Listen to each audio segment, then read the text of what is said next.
Ration দুর্নীতি মামলার তদন্তে ফের সক্রিয় হলো ইডি। রেশন দুর্নীতি মামলার তদন্তে সক্রিয় ইডি। কলকাতা, বনগাঁ, হাওড়া সহ 12 জায়গায় সকাল থেকেই চলছে তল্লাশি অভিযান।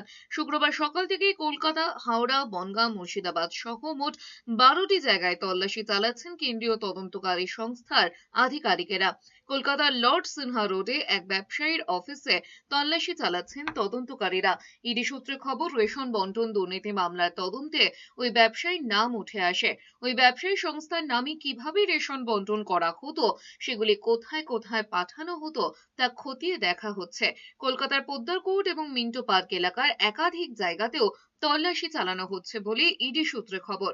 প্রসঙ্গত, রেশন দুর্নীতি মামলার তদন্তকে ঘিরে এক সময় সরগরম হয়েছিল রাজ্য রাজনীতি। এই মামলায় গ্রেফতার হয়েছিলেন রাজ্যের প্রাক্তন মন্ত্রী জ্যোতিপ্রিয় মল্লিক। তার বিরুদ্ধে দুর্নীতির অভিযোগ এনেছিল ইডি। বর্তমানে জামিনে মুক্ত তিনি। অন্যদিকে দুটি ভিন্ন মামলায় ইডির হাজিরা এড়িয়েছেন রাজ্যের মন্ত্রী সুজিত বসু এবং দেবাশিস কুমার।